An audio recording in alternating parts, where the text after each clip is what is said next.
일곱째 주 같은 본문을 봅니다. 오늘 이제 마무리하겠습니다. 인생의 궁극적인 목적은요, 신과 합일입니다. 하나님과 하나를 이루는 거예요.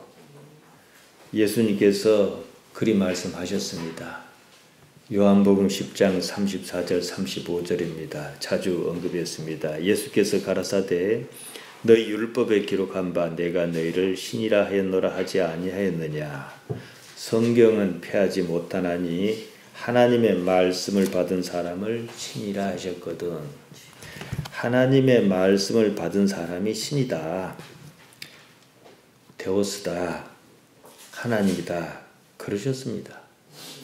물론 우리는 아직 그 경지에는 이르지 못했습니다. 그것을 위해서 인생이 있고 그 인생에서 자기를 부인하는 일이 있어야만 한다는 거예요. 사람이 어떻게 자기를 초월하겠습니까? 자기를 버리는 일만이 가능합니다. 몸이든 인생이든 그것은 하나님께 이르는 한 존재 본질의 숙주일 뿐입니다. 몸의 삶에 이런 일이 있고 저런 일이 있는 이유가 그 때문이에요. 이것을 알면 참으로 복이 있습니다. 삶을 고통으로 인식하든 행복으로 인식하든 결국은요, 하나님을 아는 것이 목적입니다. 고통 때문에 하나님을 찾습니다. 대부분이 그래요. 그러나 경우에 따라서는 행복 때문에 하나님을 찾아요. 어떻게 사느냐, 무엇을 하고 사느냐, 그런 것은요, 그다지 중요하지 않습니다. 인생에서, 주어진 인생에서 무엇을 아느냐, 그 문제입니다. 그저께 저녁에 한 사람을 만났습니다. 나름대로 하나님의 세상을 치열하게 살고 있었습니다. 복음에 옳고 선한 열망이 있었습니다. 누군가 그러더래요. 뜻이 있으면 돈이 없다 그랬습니다. 그래도 괜찮습니다. 삶을 제대로 살고 있는 거예요. 한편으로는요, 그것이 정상입니다. 뜻도 있고 돈도 있으면요, 그 뜻은 결국 자기 뜻이에요. 하나님 뜻이 아닌 경우입니다. 무엇을 이루느냐, 이것은 나중 문제입니다. 하나님을 그처럼 안다는 사실 자체가 중요합니다. 우리는 다만 꿈꿀 뿐입니다. 꿈을 다집니다. 그 꿈은 내가 이루는 것이 아니에요. 하나님께서 이루시는 것이어야 합니다. 예수님께서 십자가를 지셨습니다. 왜 지셨겠습니까? 십자가는 그냥 당신 삶에 있는 일이었습니다. 예수님의 삶은 하나님의 나라였습니다. 당신 자리에서 하나님의 나라를 전하셨습니다. 마가복음 1장 15절입니다. 가라사대 때가 찼고 하나님 나라가 가까웠으니, 그러니까 뭘 전하겠다는 얘기입니까? 하나님 나라를 전하시겠다 이거예요. 그러니까 회개하고 복음을 믿으라 그러셨습니다. 회개하고 복음을 믿으라 그러셨습니다. 단지 하나님 나라를 말하였을 뿐입니다. 그런데 십자가에 달리셨어요. 유대의 종교 지도자는 예수님을 힘으로 십자가에 붙였습니다. 시기심이었습니다. 자기들 존재를 위협한다 생각하였던 모양입니다. 예수님께는 그런 삶의 상황이 고가울만 하였습니다. 아니었어요. 단지 하나님이었습니다. 온통 하나님께 집중하는 그런 삶이었어요. 사람의 아들 예수님을 생각해 보세요. 하나님 빼고 뭐가 남겠습니까? 우리 역시 그래야 하는 거예요. 거기에는요, 자기라는 것이 없어요. 인생에서 열망이란 이름을 가진 모든 것은 사실 하나님에 대한 것이 아니에요. 자기라고 여기는 그것에 대한 것입니다. 우리 기독신앙에서 하나님을 인격신으로 표현합니다. 우리 인간이 그러듯 하나님께서도 지성, 감성, 의지를 갖추고 계신다 그 말입니다. 자율과 선택과 개성을 포함합니다. 우리가 하나님이라 부르는 그분은 우리 인생에서 아무런 말씀이 없으셔요. 특수한 경우를 제외하고 여러분이 하나님 말씀 들어본 적이 있습니까? 없어요. 그런데도 사람들은 자기 감정에 따라, 자기 생각에 따라 하나님께서 기뻐하신다는 등 그런 말을 합니다. 떡줄 사람 생각은 안중에도 없습니다. 자기 생각이에요. 그것이 옳든 그르든 말이에요. 자기 감정입니다. 아이들 말로 감성팔이라 그럽니다. 아무튼 불교는요, 이런 신개념이 없습니다. 우리가 생각하는 신이란 존재가 없습니다. 있다고 한다면 비인격적입니다. 신존재가 없다면 그것이 신앙일 수 있는가 하는 생각이 듭니다. 신앙이란 그 대상이 신앙이니까 신여야 하거든요. 그래서인지 불교는 철학적 사고로 이해할 수 있다고들 합니다. 이슬람은 알라라 그럽니다. 우리가 생각하는 그런 인격성을 찾기가 어렵습니다. 신이 무슨 운명적 존재처럼 보입니다. 교감이 없습니다. 이때 신은 없는 것이나 무엇이 다르겠느냐 싶습니다. 동양의 노장 사상에서는 무의자연을 도덕 표준으로 삼습니다. 자연을 신 혹은 신을 대체할 만한 무슨 섭리 정도로 여깁니다. 여기에도 인격성은 없습니다. 어떤 이치가 있습니다. 우리 신앙에서 하나님의 인격성은 우리를 부르신 그것과 성령으로 인한 교통으로 나타납니다. 우리는 참다운 자아로서 신을 인식할 수 있다 이것입니다. 자기분이 왜 필요합니까? 신을 인식하기 위해서요. 나라는 것이 앞을 가로막지 않게 하기 위해서 말이지요. 그때 자아의 충만감이 있어요. 이것저것 다 내려놓아버리고 이런저런 이해관계가 하나도 없는 상태가 있을 수 있거든요. 잠깐이지만 그때 주 앞에 하나님 앞에 나오면 뭘 느낍니까? 충만감이죠. 신으로 충만한 자는요 사실 아무것도 필요하지 않습니다. 신 그 자체가 목적이기 때문입니다. 그 순간만큼은 하빌의 경지에 있다. 그리 말씀드릴 수 있습니다. 우리 자신이 현 존재, 실제 지금 있는 존재인 것을 압니다. 그러면 우리는 우리 자신이라고 하는 개별적 존재만 아는 게 아니에요. 우리 자신과 관계하는 하나님을 압니다. 거기서 어떤 감각이 있습니다. 그 이제 이걸 정화시키면 상위 개념의 감성 세계를 할 수가 있는데요. 교감합니다. 그때 우리는 우리 자신이 하나님과 유기적으로 어떤 연결성이 있다. 이런 느낌을 받습니다. 내 혼자가 아니다. 이런 느낌이지요. 이런 사실을 알아차리고 깨달을 때 하나님 나라라는 말에 이해가 가능합니다. 하나님을 지각한다는 사실은 그 자체가요. 모든 가능성을 말합니다. 실제 존재로서 다른 말로 하면 현존재입니다. 나 자신을 실제로 온전하게 사실로 지각하는 것은 곧 하나님을 지각하는 방법입니다. 인간이 하나님을 먼저 알지 않습니다. 그때 나타나는 반응을 설명하는 말이 뭡니까? 성령 충만이다. 감성으로 북돋아서 하는 거 아니에요. 그런 느낌은요. 캬바레 가도 있어요. 앰프 시설이 많이 좋은 데서 한 데 있고 있어요. 그걸 말하는 게 아닙니다. 참다운 자아가 하나님의 영으로 거듭한 상태를 말하는 거예요. 그러면 그런 상황이 지속적이고 변함이 없다면은 불안이 사라지겠지요. 삶의 상황과 상관없이 평안이 있습니다. 예수님께서 요한복음 14장 27절에서 말씀하셨습니다. 존재의 기쁨입니다. 다른 조건이 하나도 없어요. 그냥 존재가 기쁜 거예요. 단지 살아있다는 사실 때문에 감사하다는 느낌이 있습니다. 남녀가 서로 만나 연합니다. 우리 집사람들은 이제 그럴 나이는 한참 지나버렸습니다만은 아무튼 그래요. 함께하는 것 자체가 기쁨이에요. 그때는요 살아있다는 사실에 감사합니다. 사람이 하나님을 기뻐하는 것은 이치가 그것과 같아요. 오로지 함께한다는 사실에서 오는 느낌입니다. 하박국 선지자가 그랬습니다. 하박국은 길지 않습니다. 4장밖에 안 되는데요. 보면은 아무것도 변한 게 없어요.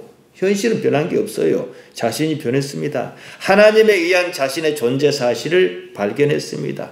이제 그게 이제 말로 하자면은 참 존재다 이렇게 말씀드릴 수 있습니다. 하박국은 자신의 충만한 기쁨을 하나님의 정의와 연결시켰습니다. 거기서 의인은 그 믿음으로 말미암아 살리라 하는 하박국 2장 4절의 말씀이 나온 거예요. 이걸 사도 바울이 로마서 1장 17절에서 인용해다 썼지요. 모세 얘기로 말씀드릴게요. 모세는 우리가 잘 알다시피 히브리인 아닙니까? 이래저래 해가지고 이집트 왕자로 성장합니다. 출애굽기 2장에 나옵니다만 자기 동족을 구하겠다는 열심이 수포로 돌아갑니다. 어째서 그랬겠습니까? 선한 열망이었을 거예요. 앞서 말씀드렸습니다. 인생에서 열망이란 어떠한 것도 사실 하나님에 대한 것이 아닙니다. 자기라고 여기는 그것에 대한 것입니다. 하나님은요, 그때 그냥 아이템이에요. 제가 아이템이란 말을 뭐 바꿔 쓸 말이 없어가지고 그냥 썼습니다. 애기들 게임할 때 이렇게 하고 하는 게 아이템인데, 목회도 선교도 그냥 아이템이에요. 자기 요구입니다. 다른 말로 하면요, 그조차도 정욕이라는 거예요. 이런 줄 알면 삶이 정말 치열하다는 사실입니다. 모세는 동족을 생각했습니다. 옳은 일입니다. 사회적으로 말해요. 독립운동이 옳은 일이든 말이지요. 신앙은 그것과 다릅니다. 그처럼 옳은 일과 자기 희생이라 할지라도 자아관념을 어떻게 확장시킬 수 있는가를 따진다는 거예요. 삶뿐만 아니라 죽음조차도 그것이 자아관념을 확장하는 방법이라면 존재의 본질 문제는 아닙니다. 당시 모세는 그 사실을 알아차리지 못했겠지만 어쨌든 그조차도 거짓이라는 거예요. 어떻게 보면 사람이 하나님 앞에서 꼭 해야만 하는 일은 정말로 아무것도 하지 않는 일입니다. 무엇인가를 자기가 하려 했기 때문에 인류가 불행한 거예요. 인류 역사가 그랬습니다. 톨스토이는 바보 입안에서 그것을 꼬집었습니다. 만일 하나님께서 살아계시지 않는다면 우리는 무엇인가를 해야 합니다. 혁명도 해야 하고 인류를 위해 내가 어떻게든 나서야만 합니다. 무엇인가를 하여야만 한다는 조급증은 전형적으로 거짓의 자기가 충동적으로 요구하는 것입니다. 종교는 이 점에 대해서 현재 종교는 말이에요. 상당히 취약합니다. 요즘 몇몇 유명한 목사가 덕스럽지 못한 모습을 보입니다. 그런 문제는 욕심 때문에 생긴 일입니다. 자아 확장 면에서 본다면 아주 유치한 수준입니다. 누군가 자신을 위하여 아무것도 가지지 않았고 오로지 인류를 위하여 헌신했다고 그럽시다. 그가 얻을 수 있는 것이 이름뿐이라면 그것은 대단히 높은 수준으로 자아 확장을 꾀했을 뿐입니다. 사실 이것이 더 무섭습니다. 모든 이념 논쟁을 보세요. 이 요새 국회의원들 가만히 보면요, 진보고 보수고 다 그런 건 물론 아니에요. 그놈이 그놈 같아요. 진보에 모속하니까 보수에 가는 거고 보수에 모속하니까 진보에 가는 것 같아요. 예수님께서 누가복음 12장 1절에서 바리새인 누룩 곧 외식을 주의하라고 당부하셨습니다. 종교적 외식은요, 더더군다나 답이 없습니다. 자기가 외식한다는 사실을 몰라요. 인정하지 않습니다. 거짓의 자기는 종교든 무엇이든 그곳으로 자신의 존재 가치를 드높이려 합니다. 그러므로 하나님 앞에서는요, 그냥 사는 것이 마땅합니다. 아무런 성과를 기대하지 않아도 상관없습니다. 그냥 옳은 것은 옳고 아닌 것은 아니라 할 뿐입니다. 하나님께서 살아계시기 때문입니다. 하나님께서 일하시기 때문입니다. 정의는 단지 하나님에 의한 것이어야만 합니다. 예수님께서 마태복음 5장 37절에서 말씀하셨습니다. 오직 너희 말은 옳다 옳다 아니라 아니라 하라. 이에서 지나는 것은 악으로 쫓아나느니라. 거기서 지나치면 악인 거예요. 보네퍼가 히틀러를 죽이겠다고 권총 들고 독일에 갔어요. 악인 거예요. 그러니까 힘도 못 쓰고 잡혔지요. 그래서 깨달았습니다. 존재 하나면 충분합니다. 그래야 참으로 행복할 수 있습니다. 여러분이 제가 드리는 이 말씀을 이해할 수 있기를 바랍니다. 그럴 수 있다면 이미 깨달음의 첫걸음에 들어선 겁니다. 모세는요, 히브리인이었습니다. 우여곡절 끝에 이집트 왕자로 장성했습니다. 좋은 뜻에서 무슨 신앙적 사명감 같은 것을 느꼈을 수 있습니다. 어느 날 밖에 나가봤습니다. 애굽 사람이 자기 동족 한 사람을 때리고 있어요. 누가 없는 것을 확인하고 그를 쳐 죽여 모래에 감춰버렸습니다. 이튿날 또다시 나가봤습니다. 이번에는 같은 히브리 사람끼리 동족끼리 싸우고 있었습니다. 그 중에 나쁜 사람에게 내가 어찌 동족을 때리느냐 그랬습니다. 그가 모세에게 대들듯 말했습니다. 출애굽기 2장 14절입니다. 누가 너로 우리의 주제와 법관을 삼았느냐? 내가 애굽 사람을 죽임 같이 나도 죽이려느냐? 섬뜩했던 것 같아요. 이렇게 반응을 보였습니다. 모세가 두려워하여 가로되 이리 탄로났도다. 사실 현실적으로 아직 탄로 안 났어요. 근데 어쨌든 그렇게 느꼈어요. 그 길로 광야로 떠납니다. 물론 그 일은 바로에게는 모세를 제거할 좋은 구실일 수 있습니다. 모세가 동족을 구하려고 애굽 사람 하나를 쳐 죽였습니다. 자기 동족끼리 싸우고 있을 때에도 나쁜 사람을 그런 식으로 처리할 수 있습니다. 모세는 상황이 자신의 생각과 다른 쪽으로 가고 있다는 사실을 직감했습니다. 이 대목입니다. 모세는 잘못한 사람에게 그렇게 말하면 동족으로서 말을 들을 줄 알았던 모양입니다. 그런데 내가 뭔데 간섭하느냐? 내가 어제는 애굽 사람을 쳐 죽이더니 이제는 나를 쳐 죽일 셈이냐? 그런 거예요. 일이 탄로나게 생겼습니다. 이런 상황에서 무엇인가 꼬였다는 느낌이 들었을 것입니다. 이 점입니다. 자기가 이익을 바라서 한 거 아니잖아요. 신앙 안에서 했잖아요. 자기 생각에 말이에요. 중요한 것은 자기 생각이 했다는 거예요. 끈질기게 기다릴 수 있어야 해요. 하나님께서 나타나실 때까지. 하나님을 모르는 사람은요, 세상만 바라봅니다. 하지만 신앙인은 세상을 바라보되 하나님도 바라봅니다. 여러분이 그러시지 않습니까? 세상에 대한 자기 판단이 예상치 못하게 어긋났을 때는 하나님을 바라보는 습관이 있습니다. 이 점이에요. 나는 옳은 일 옳다고 생각해서 했어요. 일이 꼬인 거예요. 그러면은 누굴 봐요? 이 일이 아니라 관심이 바로 하나님께로 팍 옮겨갑니다. 어긋났다. 틀어졌다. 이런 거죠. 모세는 애굽 궁전을 떠났습니다. 자신이 무엇인가 잘못했다는 사실을 인식했습니다. 그 일 이후로 아무런 일도 하지 않고 살았습니다. 40년을요. 광야에서 결혼하고 그냥 양치기로 살았습니다. 나름대로 하나님을 섬기고 있었겠지요. 알았지요. 먼저 나서지 않았습니다. 그럴 이유도 그럴 마음도 없었습니다. 하나님께서 모세를 부르셨을 때 그의 태도가 매우 소극적이었다는 사실입니다. 왜 소극적이겠습니까? 하나님에 대한 억한 감정 때문이겠습니까? 아니지요. 그조차도 잘못 알고 나서려는 것은 아닌가 하고 자기 자신을 의심한 때문이었을 것입니다. 우리는 쉽게 하나님께서 모세야 부르시면 예 저는 여기 있습니다 이렇게 생각하는데 하나님께 그렇게 부르시지 않아요. 항상 긴가민가 해요. 그러니까 이게 내 생각일 있을 수 있다는 거지요. 우리 역시도 하나님을 생각하고 삽니다. 세상에서 일이 꼬일 때면 세상만 바라보지 않습니다. 습관적으로 하나님을 바라봅니다. 일이 잘 풀리고 있을 때도 마찬가지입니다. 때문에 세상 사람이 하지 않는 고민 하나가 우리에겐 더 있습니다. 오늘 여러분이 지금 이 자리에 나올 수밖에 없는 것도 사실 하나님 때문입니다. 모세는 애굽에서 공주의 아들로 왕자로 자라긴 했지만 사실상 생모의 젖을 먹고 자랐습니다. 그냥 젖만 먹은 것이 아니었습니다. 어머니 요게벳으로부터 하나님을 알았습니다. 세상을 보는 다른 눈 하나를 더 가지고 성장했습니다. 그랬기 때문에 그런 그였기에 비록 순간적으로 잘못 판단하였을지라도 그 다음에 다른 판단을 할 수 있는 근거가 있습니다. 그가 하나님을 얼마나 예민하게 생각했는지 그 점입니다. 오늘날 보통 신앙인은 무엇이 잘못인가 하는 생각조차 없어요. 먹고 살만하니까 그런지 모르겠습니다만은요. 세상이요. 담임 목사직 세습을 반대합니다. 지금까지는 자신의 판단이 옳다고 믿었을 수 있습니다. 자기가 정말로 하나님을 위하여 그런 선택을 해야 한다라고 그럴 수 있습니다. 세상이 그렇게 반대하면 혹시 하나님께서 자기가 잘못 판단한 것을 그렇게 깨우치려 하시는 것은 아닌지 생각해야 해요. 그걸 안 한다는 거예요.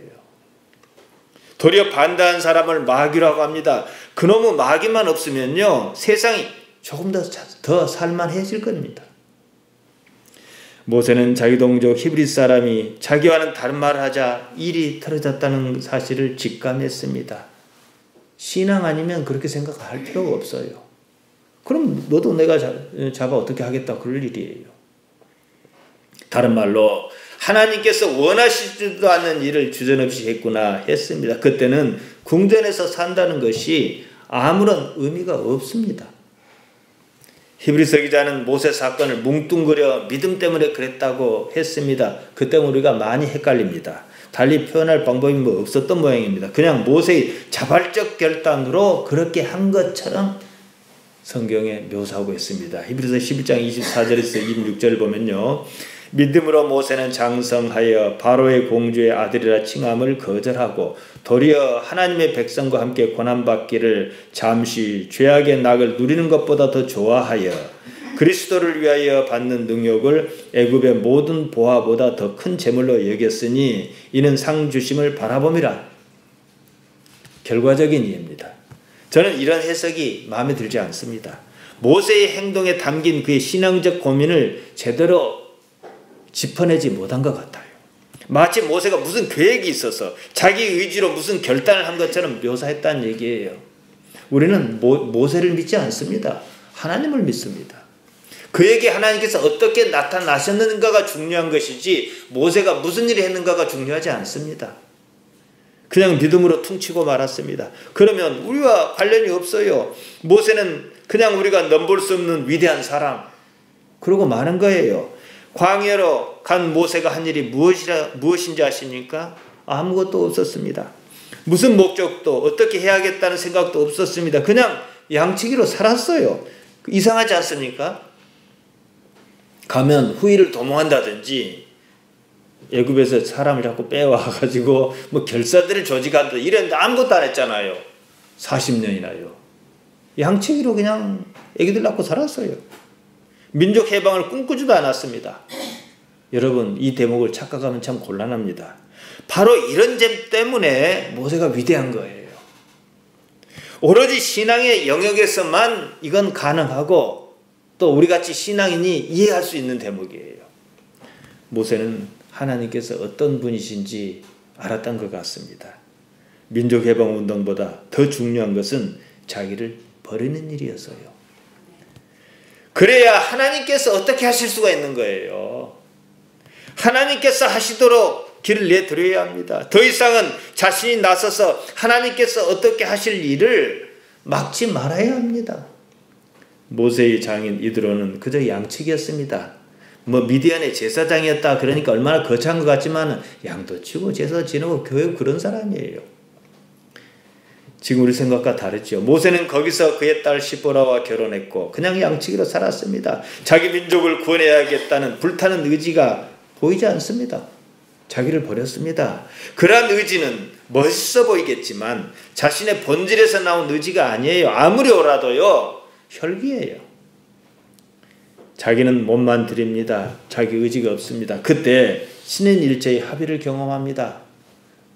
왜 금식하며 기도하겠습니까? 내가 많이 배고프면 하나님께 불쌍히 여겨주실 것 같아서 금식하는 거 아니에요. 나를 버리기 위한 거예요. 배가 잔뜩 고파보면 다른 욕심도 사라져요.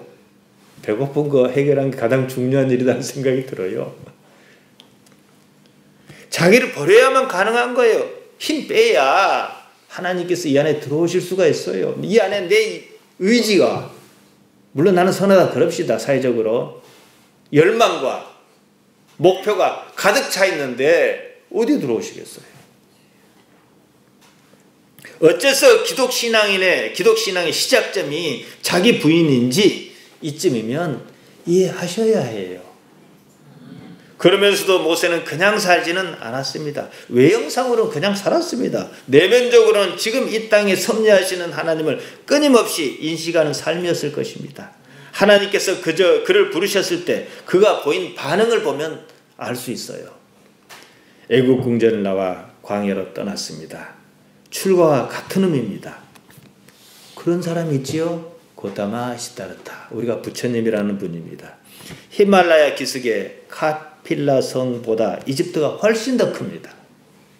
생각해 보시오. 편견 가지지 말고 생각해 보세요.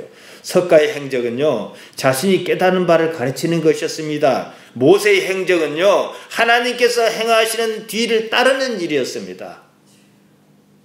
어쩌시겠습니까? 저는 그 점에서 모세가 정말로 위대한 사람이라 생각합니다.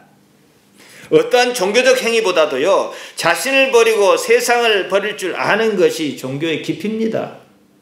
그 후로는 세상을 살면서도 끊임없이 하나님을 추구하고 하나님을 추구하게 돼 있어요. 그 깊이에 다다랐을 때 호렙산 사건으로 이어집니다. 하나님을 알면 자신이 무엇을 할 수 없다는 사실을 깨닫습니다. 세상을 섭리하시는 하나님을 인식했습니다. 자신이 할 수 있는 것이라고는 그냥 사는 일 외에는 아무것도 없는 거예요. 왜냐? 상대는 전지전능하신 하나님이시거든요. 내가 무엇으로 하나님께 나아가겠습니까? 1년 된 양을 잡아서 하나님께 나아가겠습니까? 가장 소중한 내 자식을 드린들 하나님께 양에 찾겠습니까? 미가서가 그 얘기예요. 그때 자신이 할 수 있는, 자신이 해야만 하는 유일한 일은요, 사는 거예요. 삶의 자리가 어디라고요? 삶의 시공간이 지금 여기예요. 지금 여기 있지 않으면 혼을 뺏긴 거예요. 혼을 집에 뺏기든 밭에 뺏기든 내일에 뺏기든 어제에 뺏기든 그건 죽은 거예요. 살아있어야 살아계시는 하나님을 감지할 수 있습니다. 지금 여기를 인식하는 주체로 사는 겁니다. 누군가 하나님을 위하여 무엇을 하겠다 그럽니다. 그러면 자신이 하나님보다 더 세다는 뜻이에요. 하나님 능력이 없어서 제가 하지요. 이런 식이지요. 어리석든지 교만하든지 그럽니다. 철부지 어린아이가 부모를 위해서 무엇을 할 수 있는 게 있을까요? 부모 기쁘게 하는 건데요. 그냥 건강하게 잘 자라는 거예요. 그러다가 한가히 재롱 한 번씩 피워주면 참 좋은 거예요. 그뿐이에요. 하나님 좋아하는 거예요. 그뿐이에요. 모세에게 깨달음을 준 것은 자기 동족이 한 말 한마디였습니다. 누가 너로 우리의 주제와 법관을 삼았느냐? 하나님도 그렇게 삼지 않았고 우리도 그렇게 삼지 않았다 이 뜻이겠죠. 그 순간 깨달음을 주었습니다. 그래 너 참 잘났다. 해볼 때면 해봐라. 한번 해봐라는 하나님의 말씀과도 같이 들렸을 것입니다. 지금 내가 하려는 것이 무엇이냐는 거예요. 언제 내가 너를 보냈느냐는 거예요. 그 순간에 잘못했다는 느낌이 들었습니다. 잘못하였다는 것을 우리 성경에서 죄라고 번역한 하마리테아의 본질적 개념입니다. 일이 어긋나 버렸습니다. 꼬였습니다. 그러면 돌이켜야 해요. 그것이 바로 회개라고 번역한 메타노이아. 메타, 변하다, 노이아, 마음의 변화입니다. 그래서 돌이켰습니다. 삶의 방식을 아예 바꿨어요. 다 내려놓자. 그랬습니다. 모든 것을 내려놓았습니다. 인생을 내려놓았습니다. 자기가 무엇인가를 하겠다고만 하면 그것이 곧 죄라는 상황이란 걸 알았어요. 우리 신앙에서 깨달으면 그 사실을 아는 것입니다. 그러던 어느 날이었어요. 늘 하던 대로 잃어버린 양을 찾겠다고 길을 나섰습니다. 그러다 하나님을 만났습니다. 호렙산이었습니다. 하나님께서 모세를 부르셨습니다. 그때 모세가 뭐라 했습니까? 말씀하옵소서 종이 여기 있나이다 그랬습니까? 아니었어요. 왜 그랬을까요? 그 경험 때문이었습니다. 모세는 자기 자신을 알았습니다. 하나님의 제안을 거절했습니다. 출애굽기 3장 11절입니다. 모세가 하나님께 고하되 내가 누구간데 바로에게 가며 이스라엘 자손을 애굽에서 인도하여 내리이까? 그것은 하나님에 대한 항명이 아니었습니다. 자기 인식이요 자각이었습니다. 그 자리에 자기란 것이 없었습니다. 오늘날 우리는 하나님의 부르심조차도 자신의 자아 관념을 확장시키고 거짓의 자기를 만족시키는 수단으로 사용하려 합니다. 자 봐라, 내가 믿었더니 하나님께 이렇게 복 주셨다. 뭡니까? 내 잘났다 이 말이에요. 그 복이 나한테 일어난 일도 안 오거든요. 하나님을 내세운 듯 합니다. 사실은 자신의 거짓 모습을 드러냅니다. 모세는 그것을 두려워했습니다. 자기 동족에게서 뼈아픈 말을 들었습니다. 이제는 하나님께서 모세를 설득하셔야 하는 상황이 벌어졌어요. 이것은 내가 하는 것이 아니다. 너를 통해서 내가 하는 일이다. 너는 단지 몸만 빌려다오. 이런 식으로 하나님께서 모세를 달래시는 그런 모습을 보입니다. 그 중표로 기적을 나타냈었어요. 모세가 가지고 있던 지팡이가 뱀으로 변했습니다. 꽁지를 잡아라. 다시 지팡이로 바뀌었습니다. 모세 손에 문둥병이 생겼습니다. 집어넣었다 빼봐라. 나왔어요. 이러다 보니까 이제 하나님 말씀이구나 하고 안 들을 수도 없지요. 그래도 못하겠다 그러니까 말이 어눌하니 어쩌니 그러면 너 형 데리고 가라 그랬어요. 출애굽기 4장 1절에서 17절에 나옵니다. 자기 자신을 드러내는 일은요 참으로 무섭습니다. 모세는 스스로를 그렇게 단속했지만 한순간에 무너졌습니다. 무례한 같은 백성을 수십 년 상대했습니다. 물이 없다고 불평하는 백성 앞에서 그만 성질을 부리고 말았습니다. 민수기 20장 10절 12절에 나옵니다. 모세와 아론이 총회를 그 반석 앞에 모으고 모세가 그들에게 이르되 패역한 너희여 들으라. 우리가 너희를 위하여 이 반석에서 물을 내려 하고 그의 손을 들어 그 지팡이로 반석을 2번 치매 물이 많이 솟아나오므로 회중과 그들의 짐승이 마시니라. 여호와께서 모세와 아론에게 이르시되 너희가 나를 믿지 아니하고 이스라엘 자손의 목전에서 나의 거룩함을 나타내지 아니한 거로 너희는 이 총회를 내가 그들에게 준 땅으로 인도하여 드리지 못하리라 하시니라. 이 사건 때문에 가나안 땅에 못 들어갔어요. 하나님의 책망을 한마디로 요약하면 너희가 물을 내는 것이냐? 반문이지요. 지금까지 잘해와놓고 반석에서 물을 내신 이는요 하나님이십니다. 그 때문에 모세는 가나안 입성을 앞두고 느보산에서 멈추어야 했습니다. 많은 사람이 따르고 자기 자신에게서 자꾸만 그런 기적이 나타납니다. 그러다 보면 자기가 그렇게 하는 줄 착각합니다. 기적을 통해서 거짓의 자기가 비대하게 나타났습니다. 모세가 호렙산에서 하나님의 부르심을 거절하면서까지 우려했던 그 일이 어리석은 백성 탓에 현실로 나타났고 말았습니다. 성 아우구스티누스는 이런 구조적 상태를 교만이다 그랬습니다. 결과가 죄다 그랬습니다.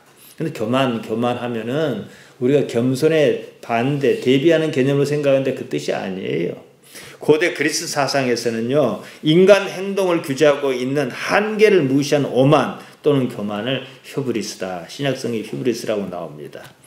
인간 행동의 규제는 사회의 질서 차원에서 필요한 문화적 명령을 말합니다. 휴브리스는 재능이 있는 사람이 사실 범하기가 쉽습니다. 문화적 명령을 뛰어넘어 보겠다는 데서 발생한 거예요. 그리스의 유명한 비극이 있잖아요. 비극. 그 주인공이 가진 약점은 그거예요. 잘난 사람들이에요. 사실은요. 아우구스티누스는 이런 개념을 차용해서 사람이 하나님을 넘어서고자 하는 것으로 보지 않았나 싶습니다. 그래서 겸손을 제시해요. 옳긴 하지만은요, 여전히 관념적 언어입니다. 사람은 그런 상태에서는 아무리 노력해도요, 겸손하기 힘듭니다. 자신이 겸손하다고 느끼면 겸손 아니거든요. 나는 참 겸손한 사람이에요. 그럼 겸손한 거 아니거든요. 그렇게 판단한 자신이 참이냐 이 문제입니다. 모세는 광야에서 양을 치며 살았습니다. 어떻게 생각하면 참 어이없고 무책임해 보입니다. 그렇게 쉽게 생각할 문제는 아닙니다. 자기 자신이 무엇을 한다는 것은 무엇을 잘못하는 것이라는 깨달음이 있다면 말입니다. 저는 이것을 지각이다, 알아서 깨닫는다, 이렇게 말합니다. 그런 잘못을 줄이려면 어떻게 해야 하는가 아마 생각했을 것입니다. 그래서 그냥 산 거예요.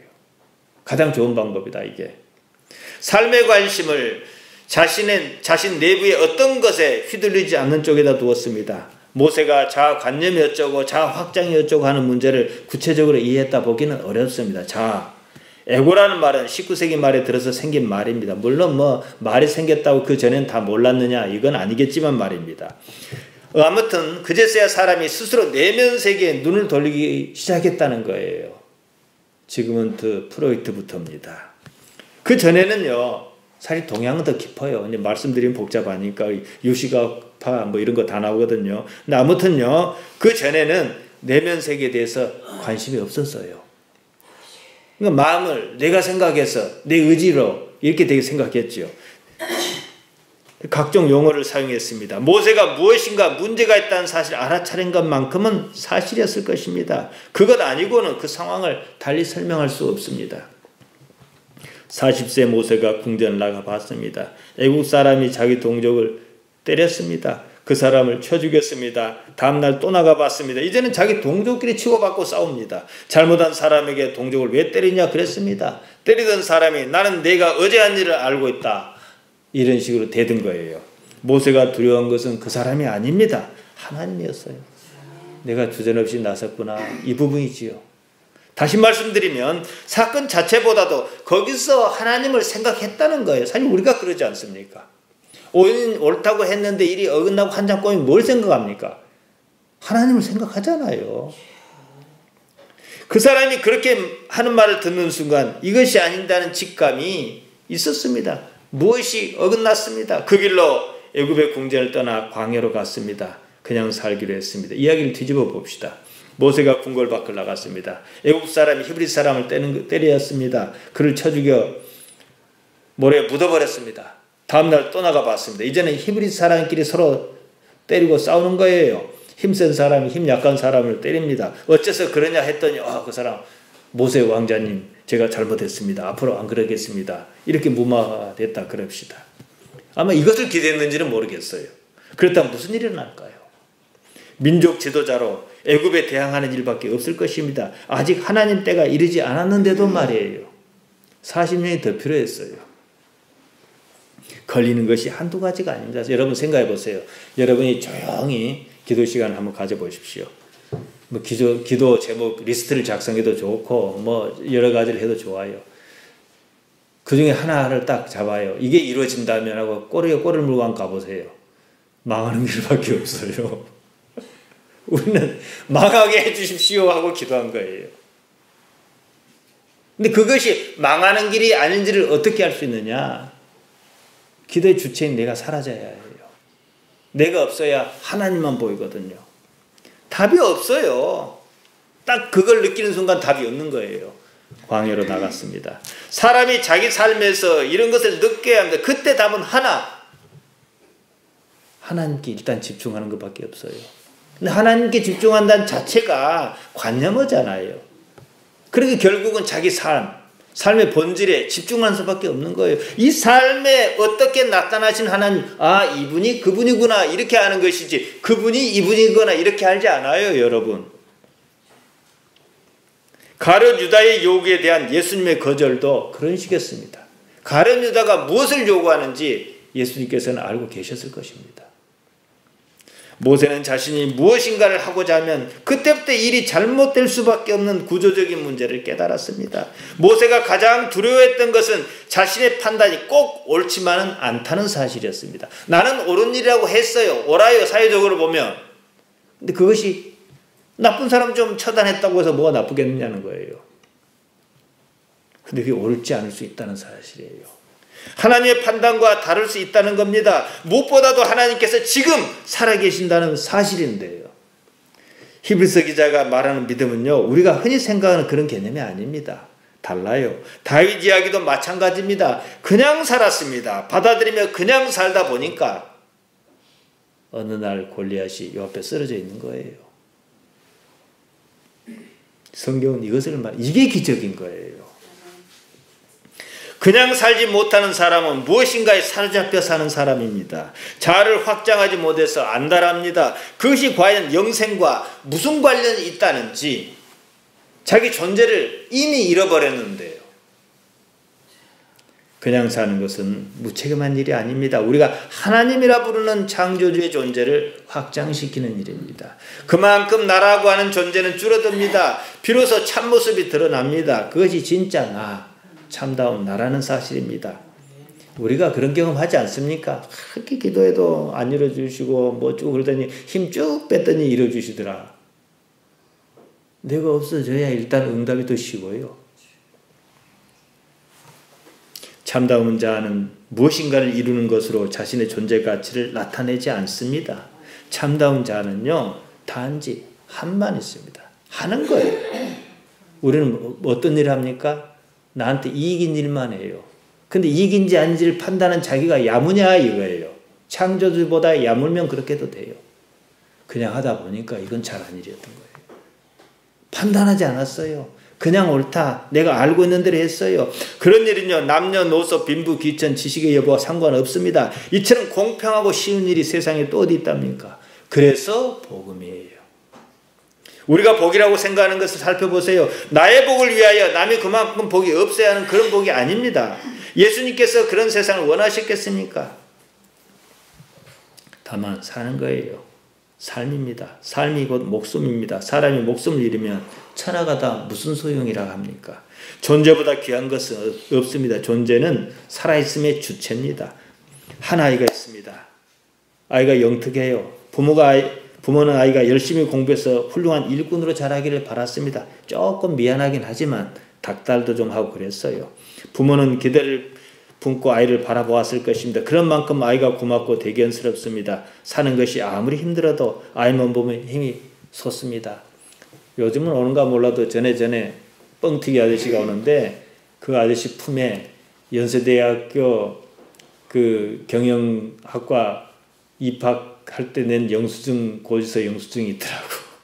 자기 아들이. 그러니까 얼마나 그랬겠어요. 아이는 고통과 남의 멸시 등 모든 것을 보상해주고 남습니다. 말 그대로 희망이고 너는 나의 존재의 가치다. 이러지 않겠어요. 그런 아이가 교통사고를 당합니다. 목숨이 위태로운 상황에 빠졌습니다. 그때 비로소 부모는 진실을 만납니다. 다 필요 없으니 그저 사람만 다오. 이게 사실입니다. 자식이 가치 있는 것은 무엇을 잘해서가 아니에요. 자식이기 때문이에요. 다른 이유는 없어요. 이랬을 때 사람의 진실이 보입니다. 기대가 크면 실망해요. 실망하지 않는 법은 기대하지 않고 그냥 하는 거예요. 내가 이만큼은 저거 이만큼 해주겠지? 그거 필요 없어요. 그러면 맨날 전전긍긍해요. 어떻게 하면 잘 보일까 하고요. 여러분은 무엇을 하기 이전에 먼저 살아계십시오. 모세는 미디안 양치기로 그냥 살았습니다. 얼핏 그 일은 무책임하고 의미 없어 보입니다. 모세가 위대한 것은 자기 자신은 어째서 그래야 하는지 알고 있었다는 점입니다. 하나님 때문입니다. 모세는 40년 애국 궁궐에서 삶이 거짓이었다는 사실을 알았습니다. 히브리서 11장 27절에 이걸 이제 얘기하는 거예요. 믿음으로 애굽을 떠나. 이제 그러면 믿음으로라는 말의 의미를 알겠죠. 임금의 노함을 무서워 아니하고 곧 보이지 아니하는 자를 보는 것 같이 하여 참았으며. 이 말씀을 여러분 얼마나 이해할 수 있을까요? 오늘까지 7주 같은 본문이었습니다. 마무리하렵니다. 베드로는 십자가를 져야 한다는 예수님을 가로막았습니다. 베드로는 자기를 모르고 있었습니다. 그래서 자기 부인한 말 나온 거예요. 자신이 거짓의 자기에 휘둘리고 있다는 사실을 몰랐습니다. 스승을 사랑해서 그랬을 거예요. 그조차도 거짓이란 거지요. 깨어있지 않으면 거짓은요 진실과 구분이 어렵습니다. 왜 거짓이겠습니까? 진실 같으니까 거짓인 거예요. 자신이 무엇이든 다 할 수 있다면 하나님은 어째서 필요하다는 얘기입니까? 내려놔야 합니다. 그리고 지금 여기에 주목해야 합니다. 단지 살아있음을 알아차려야 합니다. 지금 하는 일이 무슨 일이든 상관없어요. 거짓말하고 나쁜 짓만 안 하면 상관없어요. 가치가 있고 없는 일은 살아있음 앞에서 아무런 의미가 없습니다. 좋고 나쁨은 자아가 스스로 확장을 꾀할 때 흔히 쓰는 방식입니다. 단지 그것으로 하나님 앞에서의 자기 존재를 알아차려야 합니다. 여기에 생명, 목숨, 숨이 있습니다. 그래서 마태복음 16장 26절에 보면 사람이 만일 온 천하를 얻고도 제 목숨을 잃으면 무엇이 유익하리요? 그랬습니다. 살고 봐야 한다는 거죠. 사람 문제도 해결 못했으면서 뭐 이걸 바라고 저걸 바라고 무엇을 하겠다 그러느냐 이거죠. 아무것도 하지 말라는 말씀은요 모든 것을 부정하거나 거부하라는 말씀이 아닙니다. 자아가 확장하지 않도록 하라는 거예요. 지금 그 일을 하라는 말씀과 동일한 가치를 지닙니다. 누가복음 10장 25절 37절에 보면은 율법사가 나와 선한 선생님이 어떻게 영생을 얻겠습니까? 라고 묻지 않았습니까? 그때 이제 사마리아 사람 얘기를 합니다. 영생이 그거예요. 좋고 나쁨, 좋아하는 일과 싫어하는 일을 따로 구분이 필요하지 않습니다. 그냥 하는 거예요. 저는 이것을 합니다. 이렇게 표현합니다. 하면 우리가 살아있다는 사실을 일깨워줍니다. 살아있음을 인식할 때, 실제로 지각할 때 하나님과 연결고리가 거기서 나온다는 거예요. 나의 살아있음을 의식하는 일 그 자체가 신존재를 의식하는 일입니다. 그냥 살아계시기 바랍니다. 살아계신다는 사실을 먼저 알아차리시기 바랍니다. 그리고 우리 의식은요 나이가 들면 자꾸만 딴 데로 가버려요. 그때마다 그게 아니지 하고 지금 여기로 돌아오시기 바랍니다. 나머지는 모두 무시해도 좋습니다. 하나님께서는 여전히 현존자로서 하나님께는 과거도 없고 미래도 없어요. 저기도 없고 여기도 없어요. 그걸 편재라는 말을 쓰지 않습니까? 항상 여기 계셔요. 그러니까 우리도 그런 신용이라도 내야 한다는 거지요. 더 이상 수고하지 말고 짐도지리하지 마십시오. 그건 예수님 안에서 이미 끝난 일입니다. 지금 우리는 여기 살아있습니다. 이것은 엄연한 사실입니다. 사실이나 진리나 알레데이아 똑같은 말입니다. 여러분 자신이 살아있다는 사실을 알아차리면 삶의 진실, 사실이 보입니다. 하나님께서 이 삶을 어떻게 이끌어 가시는지 감이 잡혀요. 살아난 자여 가요에게 장로 요한이 말합니다. 진리 가운데 거한다니 별말 아니에요. 사실대로 산다니 이 말입니다. 그러면 우리는 영원한 삶을 고대할 수밖에 없습니다. 복음은 영생을 가리킵니다. 그거예요. 영생이, 복음의 결국 하나님 나라는 뭐예요? 영생의 전당, 영생을 보다 더 구체화시키기 위해서 이 삶에서 인식시키기 위한 과정이라는 사실입니다. 이것을 기억하시기를 바랍니다. 예수님의 이름으로 여러분을 축복합니다.